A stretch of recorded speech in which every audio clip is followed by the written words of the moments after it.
ओम श्री अनंत कोटि ब्रह्मांड नायक राजाधिराज योगिराज पार ब्रह्म श्री सच्चिदानंद समर सद्गुरु साईनाथ महाराज आपकी जय हो, आपकी जय हो।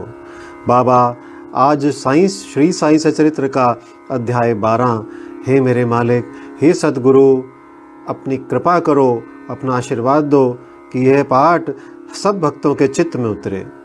आइए अब हम अध्ययन करेंगे अध्याय 12। इसमें पहला है काका महाजनी और दूसरा धुमाल वकील, तीसरा श्रीमती निमोड़कर, चौथा नासिक के मूले शास्त्री, पांचवा एक डॉक्टर के द्वारा बाबा की लीलाओं का अनुभव। इस अध्याय में बाबा किस प्रकार भक्तों से भेंट करते और कैसा बर्ताव करते थे, इसका वर्णन किया गया है। आइए पढ़ते हैं संतों का कार्य। हम देख चुके हैं कि ईश्वरीय अवतार का ध्येय साधु जनों का परित्राण और दुष्टों का संहार करना है, परंतु संतों का कार्य तो सर्वथा ही भिन्न ही है। संतों के लिए साधु और दुष्ट प्रायः एक समान ही हैं। यथार्थ में उन्हें दुष्कर्म करने वालों की प्रथम चिंता होती है और वे उन्हें उचित पथ पर लगा देते हैं। वे भवसागर के कष्टों को सोखने के लिए अगस्त्य के सदस्य हैं और अज्ञान तथा अंधकार का नाश करने के लिए सूर्य के समान हैं। संतों के हृदय में भगवान वासुदेव निवास करते हैं, वे उनसे पृथक नहीं हैं। श्री साईं भी उसी कोटि में है जो कि भक्तों के कल्याण के निमित्त ही अवतीर्ण हुए थे। वे ज्ञान ज्योति स्वरूप थे और उनकी दिव्य प्रभा अपूर्व थी। उन्हें समस्त प्राणियों से समान प्रेम था। वे निष्काम तथा नित्य मुक्त थे। उनकी दृष्टि में शत्रु, मित्र, राजा और भिक्षुक सब एक समान थे। पाठकों, अब कृपया उनका यश श्रवण करें। भक्तों के लिए उन्होंने अपना दिव्य गुण समूह पूर्णतः प्रयोग किया और सदैव उनकी सहायता के लिए तत्पर रहे। उनकी इच्छा के बिना कोई भक्त उनके पास पहुंच ही ना सकता था। यदि उनके शुभ कर्म उदित हुए हैं तो उन्हें बाबा की स्मृति भी कभी नहीं आई। यदि उनके शुभ कर्म उदित नहीं हुए हैं तो उन्हें बाबा की स्मृति भी कभी नहीं आई और ना ही उनकी लीलाएं उनके कानों तक पहुंच सकी। तब फिर बाबा के दर्शनों का विचार कर भी उन्हें कैसे आ सकता था। अनेक व्यक्तियों की श्री साईं बाबा के दर्शन की इच्छा होते हुए भी उन्हें बाबा के महासमाधि लेने तक कोई योग प्राप्त ना हो सका।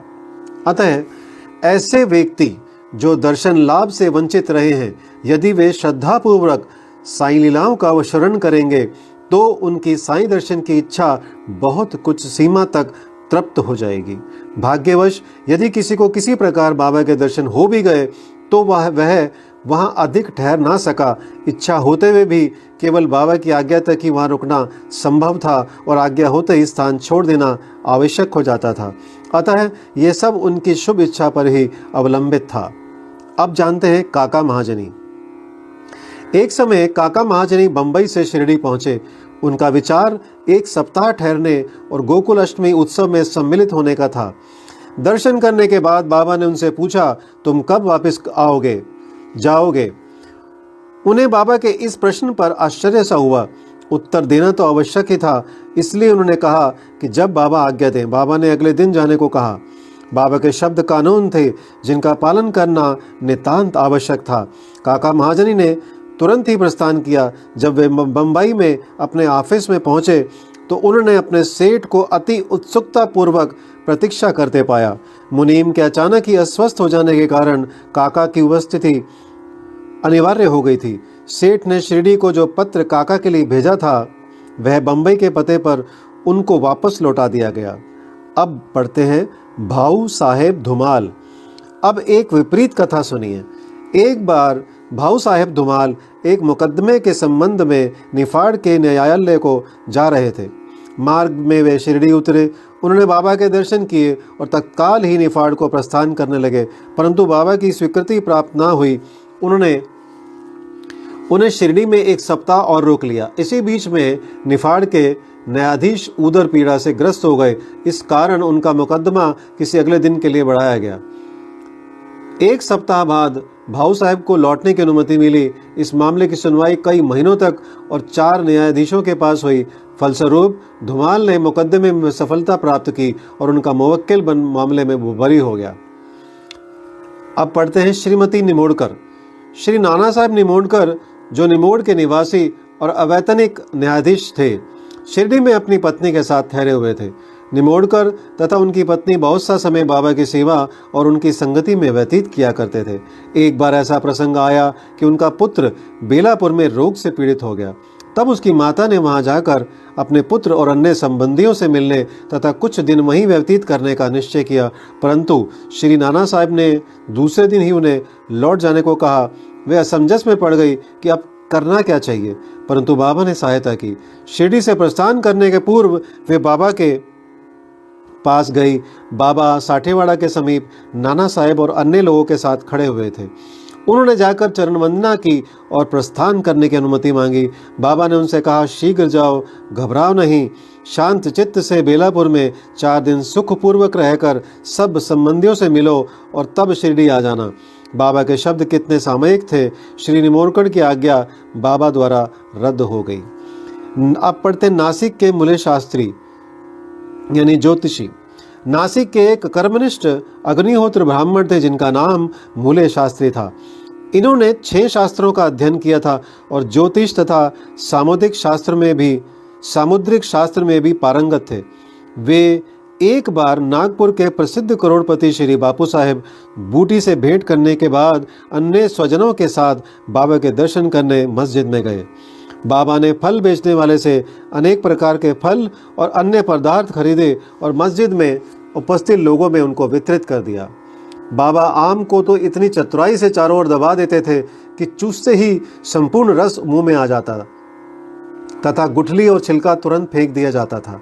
बाबा ने केले छीलकर भक्तों में बांट दिए और उनके छिलके अपने लिए रख लिए। हस्तरेखा विशारद होने के नाते मूले शास्त्री ने बाबा के हाथ का परीक्षण करने की प्रार्थना की, परंतु बाबा ने उनकी प्रार्थना पर कोई ध्यान न देकर उन्हें 4 केले दिए। इसके बाद सब लोग वाड़े को लौट आए।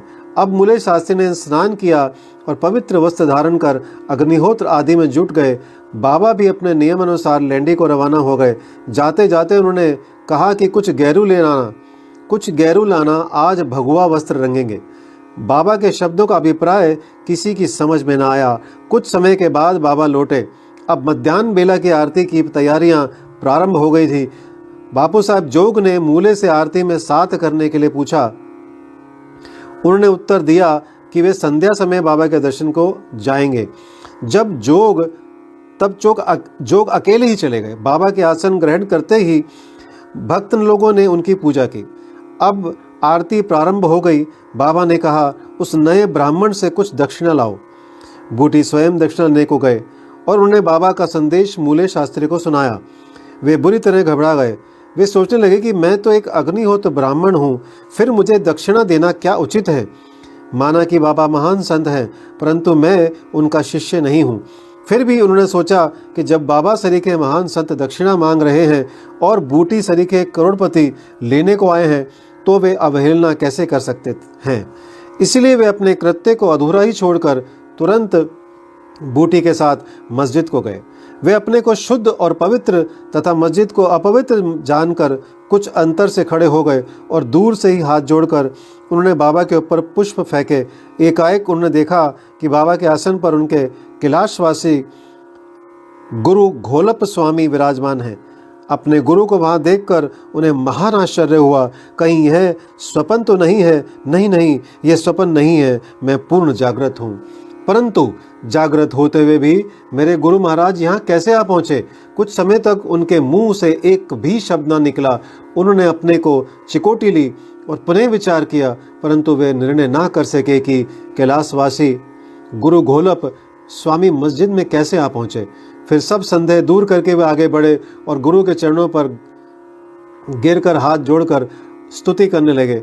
दूसरे भक्त तो बाबा की आरती गा रहे थे, परंतु मूले शास्त्री अपने गुरु के नाम की गर्जना कर रहे थे।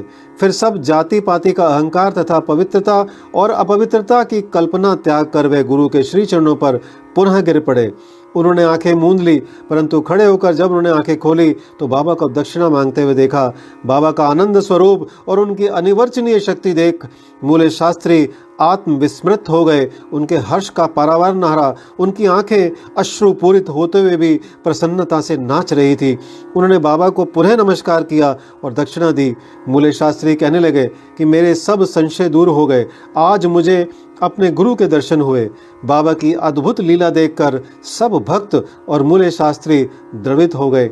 गेरू लाओ, आज भगवा वस्त्र रंगेंगे। बाबा के इन शब्दों का अर्थ अब सबकी समझ में आ गया। ऐसी अद्भुत लीला श्री साईं बाबा की थी। अब पढ़ते हैं डॉक्टर। एक समय एक मामलतदार अपने डॉक्टर मित्र के साथ शिरडी पधारे। डॉक्टर का कहना था कि मेरे इष्ट श्री राम हैं, मैं किसी यवन को मस्तक ना नमाऊंगा। अंत वे शिरडी जाने में असहमत थे।